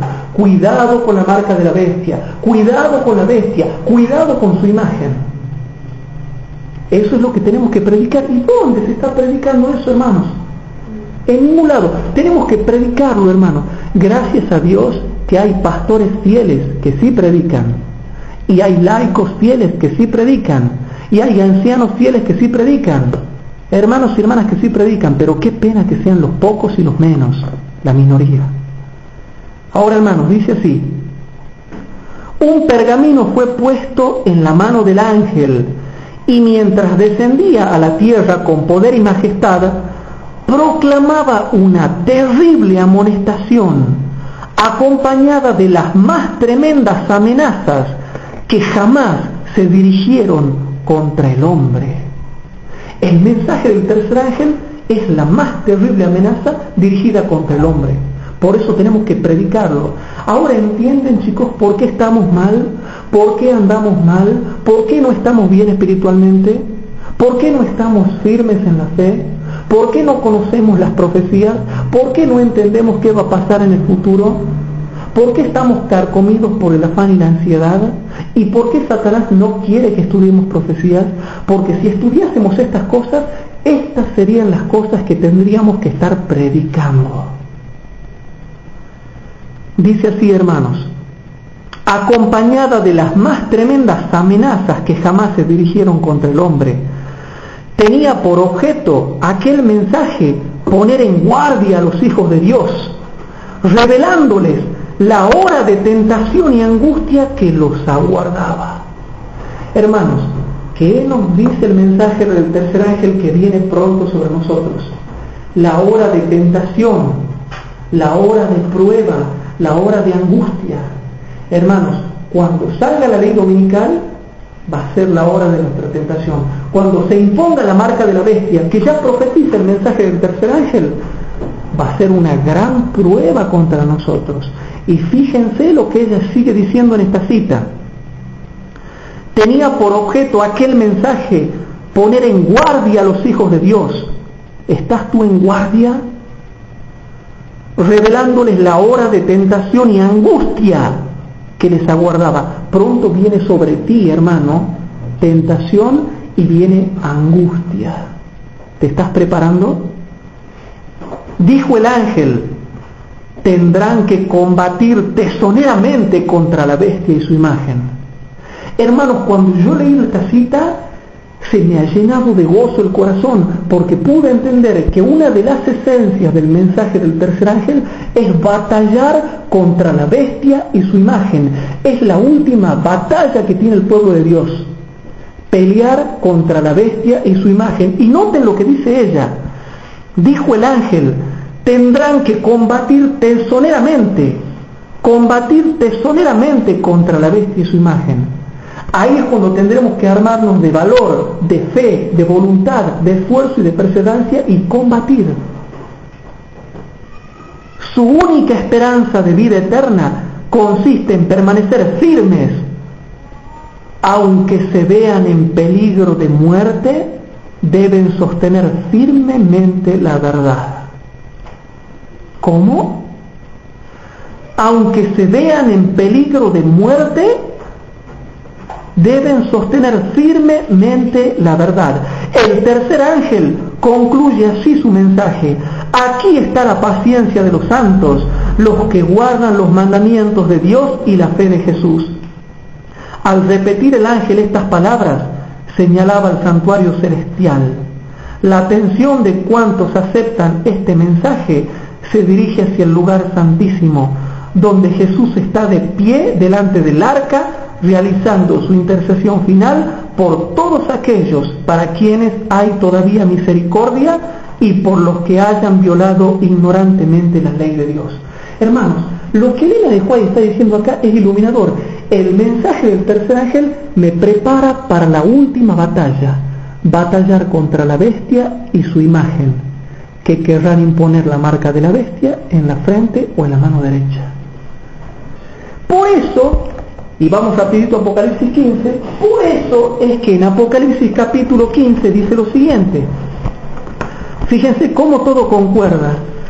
Por eso es que en Apocalipsis capítulo 15, versículo 2 y 3 dice lo siguiente. Apocalipsis capítulo 15, versículo 2 y 3 dice: y vi así como un mar de vidrio mezclado con fuego, y a los que habían alcanzado la victoria de la bestia, y de su imagen, y de su señal, y del número de su nombre, estar sobre el mar de vidrio teniendo las arpas de Dios. Y cantaban el cántico de Moisés, siervo de Dios, y el cántico del Cordero, diciendo: grandes y maravillosas son tus obras, Señor Dios Todopoderoso, justos y verdaderos son tus caminos, Rey de los santos. Tuvieron que vencerla a la bestia, y a su imagen, y a su marca, a su nombre y a su número. ¿Y por qué tuvieron que vencerla? Si tuvieron que vencerla es porque fue la última pelea que ellos tuvieron que pelear. Y por último, para terminar, hermanos, había algo que yo había quedado pendiente en explicarles. Hermanos, nosotros estamos viviendo mal, vivimos en la comodidad, vivimos en forma mimada, en forma sobreprotegida, y no tenemos que vivir así, hermanos. En la iglesia estoy viendo mucho eso. Jóvenes y jovencitas, hombres y mujeres, niños y niñas que viven, que los han criado sobreprotegidos y mimados y los han hecho inútiles para la vida. Y por lo tanto no van a poder soportar cuando venga la ley dominical. Por eso dice en Eventos de los Últimos Días, que ese es otro tema que pronto lo voy a tocar bien explicadito, que todos los que han sido light, los que han sido sui generis, los que fueron mundanos, los que fueron mimados, los que siempre estaban en armonía con el mundo, los que andaban en conformidad a las costumbres paganas, todos esos, la clase superficial y conservadora, dice Eventos de los Últimos Días, cuando venga el fragor de la batalla en la ley dominical, se van afuera. ¿Y saben por qué, hermano? Yo siempre digo, los nenes fifí, los delicados, los pispiretas, los mimados, los consentidos, o como tú le quieras llamar, en la ley dominical no van a soportar la prueba porque nunca estuvieron acostumbrados al esfuerzo, a la pelea, a la resistencia, a la lucha. Hermanos, yo veo jóvenes que tienen la mente en otra cosa, viven en forma mundana, y nosotros no tenemos que vivir así. Yo les voy a mostrar cómo la Biblia enseña. La Biblia enseña, hermanos, que el que es mimado, consentido y fifí no pasará, hermanos, la ley dominical. Vamos a ver algunos principios, hermanos. Anoten, chicos, por favor anoten. Deuteronomio capítulo 28, versículo 15, 16 y 53 al 58. Repito, Deuteronomio capítulo 28, ¿sí? Deuteronomio capítulo 28, versículo 15, 16, 53 al 58. Y leemos lo siguiente, versículo 15 y 16. Deuteronomio 28, 15 y 16 y 53 al 58. Dice lo siguiente: y será, si no me oyeres la voz de Jehová tu Dios, si no oyeres la voz de Jehová tu Dios, o sea, si eres mundano, o tibio, o superficial, o consentido, etcétera, pero no oyes la voz de Jehová tu Dios, para cuidar de poner por obra todos sus mandamientos y sus estatutos que yo te intimo hoy, que vendrán sobre ti todas estas maldiciones y te alcanzarán, etcétera, etcétera, etcétera. Maldito serás tú en la ciudad y maldito en el campo. En una palabra, maldito donde estés. Y ahora noten lo que dice el versículo 53 al 58. Esto se cumplió, hermanos, cuando Jerusalén fue sitiada por los babilonios y cuando Jerusalén fue sitiada por los romanos. O sea, cuando fue sitiada por los babilonios en el año 586 antes de Cristo, y cuando fue sitiada por los babilonios en el año 70 después de Cristo. ¿Sí? Bien. Ahora noten lo que dice el versículo, hermanos, 53 al 58. Por no haber obedecido la palabra de Dios, por haber sido tibio, superficial, mundano, dice: y comerás el fruto de tu vientre, la carne de tus hijos y de tus hijas que Jehová tu Dios te dio, en el cerco y en el apuro con que te angustiará tu enemigo. O sea, algo parecido a la ley dominical. Una calamidad similar a lo que será la ley dominical en todas partes del mundo. Versículo 54. El hombre tierno en ti y el muy delicado, ese que era muy delicadito pero nunca ha guardado la ley, porque si hubiese guardado la ley no le hubiese venido esta maldición. Pero como no estaba acostumbrado a esforzarse, a negarse con abnegación y a vivir una vida de resistencia, noten lo que va a pasar cuando las papas quemen. El hombre tierno en ti y el muy delicadito, hermano, y aquí me detengo, yo he visto muchos hermanos delicaditos, suavecitos. Ay, no se levantan temprano porque tienen sueño, no dan un misionero porque no se animan, no hacen esto porque no están preparados, no hacen aquello porque no están capacitados para lo otro. Y debemos prestar bien atención a este texto, no sea que se aplique a nosotros. El hombre tiernito en medio de ti, el muy delicadito, su ojo será maligno para con su hermano y para con la mujer de su seno y para con el resto de sus hijos que le quedaren, para no dar a alguno de ellos de la carne de sus hijos que él comerá, porque nada le habrá quedado en el cerco y en el apuro con que tu enemigo te oprimirá en todas tus ciudades. La tierna y delicada, ahora habla de la jovencita, la mujer y la niña. La tierna y delicada entre vosotros, que nunca la planta de su piecito tocaría sobre la tierra, porque ella ha sido criada muy, de pura ternura y delicadeza. Su ojo será maligno para con el marido de su seno, y para con su hijo, y para con su hija, y para con su chiquita que sale de entre sus pies, y para con sus hijos que pariere, pues los comerá escondidamente, a falta de todo en el cerco y en el apuro con que tu enemigo te oprimirá en tus ciudades. Si no cuidares de poner por obra todas las palabras de esta ley que están escritas en este libro, teniendo este nombre glorioso y terrible Jehová tu Dios. Dice así: como estos eran delicados y tiernitos y nunca han guardado la palabra de Dios, cuando venía el cerco de Jerusalén, ellos nunca habían guardado la ley de Dios y de pronto ahora se ven asediados por los enemigos, y como nunca se han acostumbrado a obedecer, ahora transgredían el séptimo mandamiento que dice no matarás, y mataban a sus hijos y a sus hijas y se los comían entre ellos porque no había comida para comer cuando cercaban las ciudades. Eso pasó cuando Nabucodonosor cercó Jerusalén y cuando Tito cercó también Jerusalén en el año 70 después de Cristo. Se comieron las mujeres sus propios hijos, los hombres se comieron sus propios hijos. el delicadito, ese bien educado, de buena posición económica, que andaba en auto, que tenía los mejores títulos universitarios, que era de la mejor familia, pero que nunca había guardado la ley, ese bien de buena crianza, de buena familia, cuando llegó el apuro, transgredió la ley y mató. Los mataba a sus hijos, los comía. La tiernita y la delicada, que era de buena crianza, de buena familia, de buenos padres, como nunca se le había enseñado a ser esforzada y abnegada, cuando llega el cerco, cuando llega la ley dominical, mata. O dice, bueno, en ese tiempo, en el cerco de Jerusalén por los babilonios y en el cerco de Jerusalén por los romanos, transgredieron el séptimo mandamiento y mataron. Ahora, ¿qué va a pasar con el tiernito y delicadito cuando venga la ley dominical? ¿Y qué va a pasar con la tiernita y delicadita cuando venga la ley dominical? Ahora capaz que no maten y no coman a sus hijos, no van a transgredir ya el séptimo mandamiento, pero van a transgredir el cuarto. No van a guardar el cuarto y van a guardar el domingo. Las mujeres de aquellos tiempos y los hombres de aquellos tiempos, los nenes fifí de aquellos tiempos, mataron. Los nenes fifí del tiempo del fin quizás no maten, pero van a dejar de guardar el cuarto mandamiento. ¿Y saben por qué, hermanos? ¿Saben por qué? Vamos rapidito a Proverbios 29:15. En Proverbios 29:15, vamos terminando, Proverbios 29:15. En Proverbios 29:15 dice lo siguiente. Proverbios capítulo 29, versículo 15.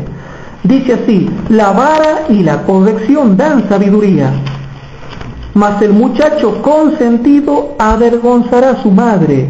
El chico consentido, mimado, siempre le avergüenza a su madre. ¿Y por qué habla de la madre? Porque es la encargada de formar el carácter de su hijo, hermanos. La madre es la encargada de formar el carácter de su hijo. Y dice así: la vara y la corrección no están mal porque dan sabiduría. Pero si yo no le doy la vara a mi hijo y no le doy la corrección, se vuelve consentido. Y el consentido le avergüenza a la propia madre, que era la que tendría que haberlo criado bien. Y ya después ya no vale quejarse. Ya después, al último, ya no vale quejarse. Si en los primeros años de vida no lo crió bien, ya después no se venga a quejar, ya está formado, el árbol ya crece torcido. Pero dice que cuando yo no le doy la vara y no le doy la corrección a un hijo, se vuelve consentido, se vuelve mimado y la termina avergonzando. Hoy en día, hermanos, yo he visto dentro de la iglesia adventista, y ya voy terminando, un montón de jóvenes y jovencitas que son mimados, son fifí, son delicados, nunca se les ha enseñado a guardar la ley con abnegación y sacrificio, y cuando las papas quemen, avergonzarán a la madre que los crió y por supuesto a su Dios. Miren otro ejemplo y con esto ya termino y no los molesto más y los dejo que se vayan tranquilos. Lamentaciones capítulo 4. Lamentaciones capítulo 4. Lamentaciones capítulo 4. Perdonen, hermanos, me equivoqué. El séptimo mandamiento no es matarás, sino que el no matarás es el sexto mandamiento. Recién me equivoqué cuando estaba diciendo, ¿no? Así que hacemos la salvedad y la corrección. Bien, chicos, en Lamentaciones, después de Jeremías, y vamos terminando, Lamentaciones capítulo 4.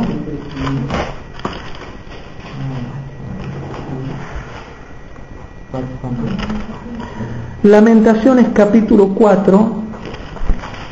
Ustedes saben que el libro de Lamentaciones fue escrito por Jeremías cuando se dio el sitio de Jerusalén y se vieron todas las atrocidades que hicieron los babilonios cuando cercaron a Jerusalén en el año 586 después de Cristo.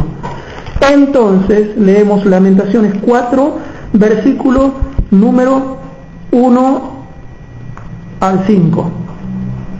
¿Cómo se ha oscurecido el oro?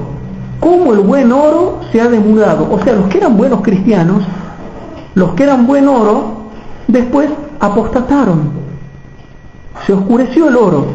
Las piedras del santuario están esparcidas por las encrucijadas de todas las calles.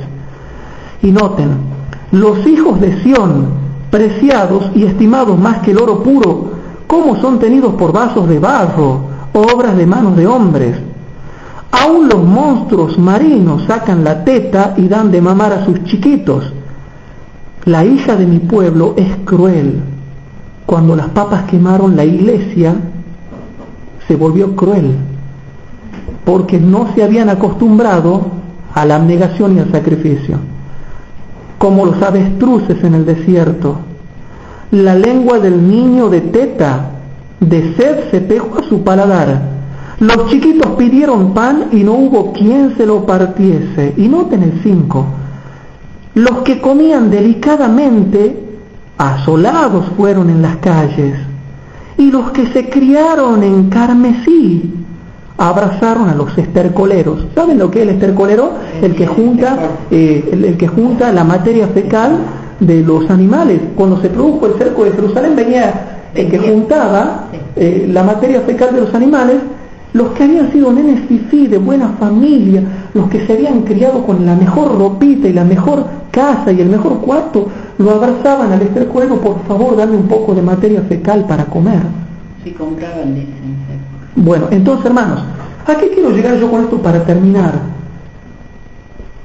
Nosotros podemos tener una buena crianza, pero ser abnegados y esforzados. Pero ¿qué va a pasar, hermanos, con aquellos, como a mí me ha pasado, a mí me ha tocado hablar con muchos jóvenes que no tienen idea de la ley dominical, solamente están pensando en que hay que salir el sábado a la noche a comer en la Pisada, a comer en Carlos V, a comer en McDonald's, a comer en la confitería de acá, de allá? No digo que no se pueda, salgan, hermanos, y disfruten, claro que sí, yo salgo, pero pensar solamente en eso. Yo he conocido jóvenes y jovencitas que solamente en eso piensan y no saben que se viene una ley dominical, no saben que van a ser perseguidos, no saben que van a ser ultrajados, algunos asesinados, otros golpeados, otros encarcelados, tirados en cárceles llenos de inmundicia. Hermanos, yo he visitado la cárcel de acá de Tucumán, no sé si ustedes alguno habrá ido. Ustedes no saben la suciedad, el mal olor, la roña que hay adentro. Hermanos, y los que no están acostumbrados a eso, yo he conocido sobre todo jovencitas. No es que yo tenga algo contra las mujeres, al contrario, soy un defensor de los derechos de la mujer, pero he visto jovencitas que no tienen idea. Como yo dije la clase pasada, hacen planes en que se van a recibir, van a comprar tetera de plata y tomar el té con sus amigas. A mí me tocó ir a un grupo pequeño acá en Tucumán hace 2 años, más o menos, 2 o 3 años, en donde fui a una clase, hermanos, y solamente se hablaba. Ella dice: orá por mí porque tengo que rendir esta materia. El otro decía: orá por mí porque me voy de vacaciones. El otro decía: oren por mí también porque a fin de año me voy del viaje de gira. El otro decía: oren por mí porque yo me quiero comprar una moto, qué sé yo. Oren por mí porque quiero renovar la computadora.